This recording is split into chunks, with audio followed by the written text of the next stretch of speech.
शिव महापुराण जी की कथा के क्रम में आज शिव महापुराण के युद्ध खंड का आज 51वां अध्याय।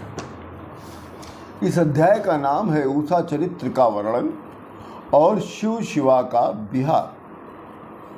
पूर्व काल में ब्रह्मा जी के मानस पुत्र मारीच नाम के प्रजापति हुए, जो उनके सभी पुत्रों में ज्येष्ठ श्रेष्ठ और महाबुद्धिमान मुनि थे।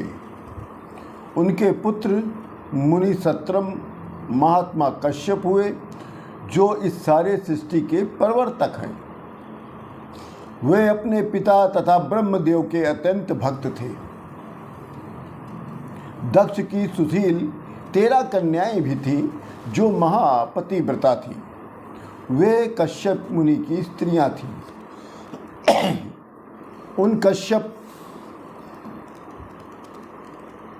उन कन्याओं से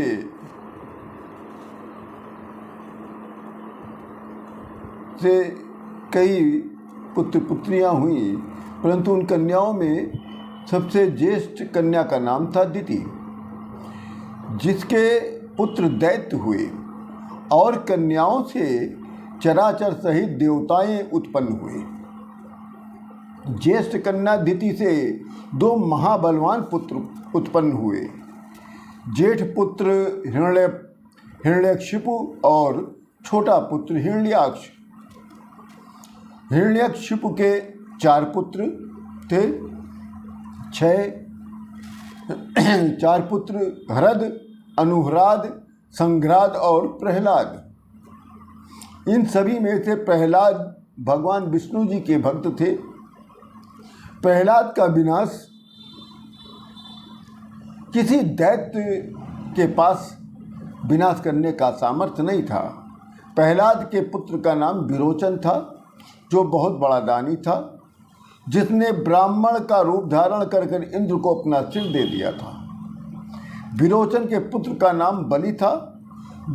बलि भी बहुत दानी था और शिव जी का बहुत परम प्रिय भक्त था, जिसने वामन अवतार में विष्णु भगवान को अपनी सारी पृथ्वी दान कर दिया था। बलि के औरत पुत्र का नाम बाण था। वो भी बहुत दानी था और शिव भक्त था।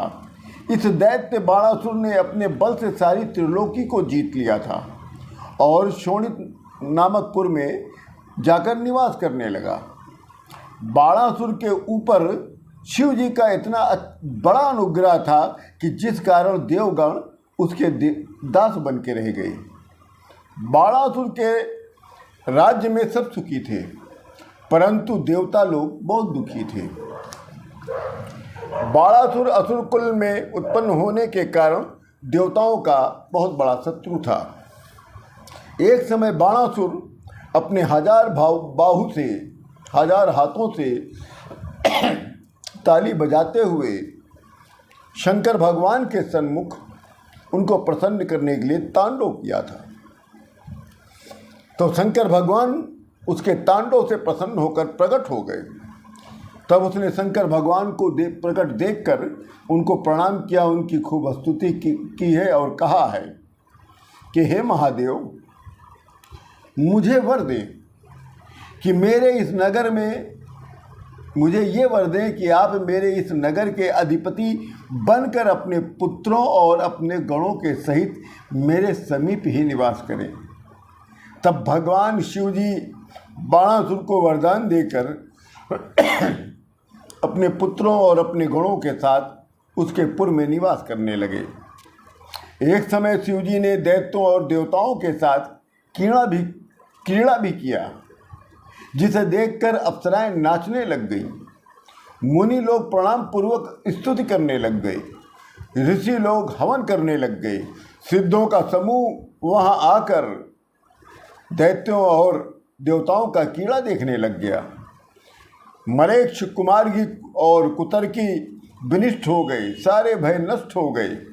रुद्र भक्तों के संसारिक दोष समाप्त हो गए और उस समय का शिव दर्शन से प्रजाएं प्रसन्न हो गई। तभी शिव जी ने नंदी भगवान को बुलाकर कहा, हे नंदी, तुम शीघ्र ही कैलाश जाओ और पार्वती से बोलो कि वो श्रृंगार करके तुरंत मेरे पास आए। तब नंदी भगवान वहाँ से तुरंत कैलाश पर्वत गए हैं और जाकर पार्वती देवी से कहते हैं कि हे देवी, इस समय महादेव आपको याद कर रहे हैं और आपको श्रृंगार पूर्वक देखना चाहते हैं। तब पार्वती देवी ने श्रृंगार करना शुरू कर दिया और कहा कि हे नंदी, महादेव को जाकर कह दो कि मैं आ रही हूँ। नंदी को अकेला आया देख तब शंकर भगवान फिर कहते हैं कि हे नंदी, तुम अकेले क्यों आए हो? तुम पुनः जाओ और जाकर पार्वती से कहो कि श्रृंगार करके तुरंत हमारे पास आए। तब नंदी पुनः कैलाश गए। तो नंदी ने कहा कि हे देवी, शिव जी आपको तत्काल श्रृंगार युक्त देखना चाहते हैं, आपके साथ विहार करना चाहते हैं और आपकी प्रतीक्षा कर रहे हैं, अतः आप शीघ्र चलिए। तभी जितनी अप्सराएं थीं सब आपस में विचार विमर्श करने लग गई कि शिव जी पार्वती को इस समय श्रृंगार युक्त देखना चाहते हैं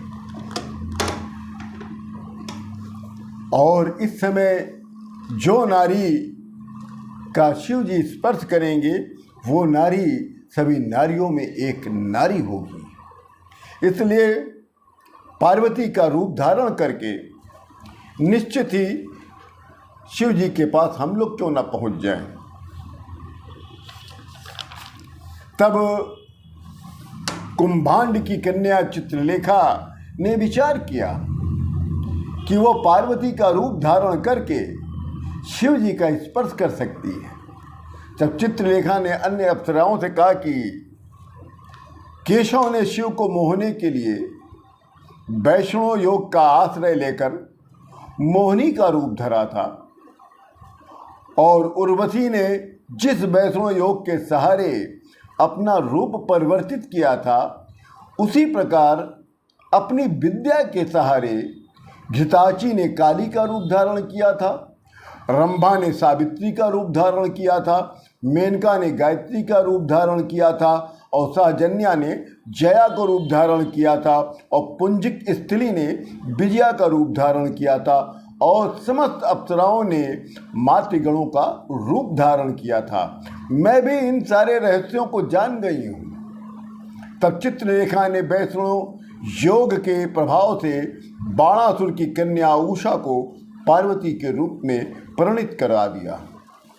तब पार्वती ने इस कन्या को देखकर, अपने स्वरूप में देखकर शिव जी के साथ रमण करने की इसकी इच्छा जानकर तब पार्वती देवी कहती हैं कि हे सखी, तुम सकाम भाव से मेरा रूप धारण किया है, तुमने सकाम भाव से मेरा रूप धारण किया है।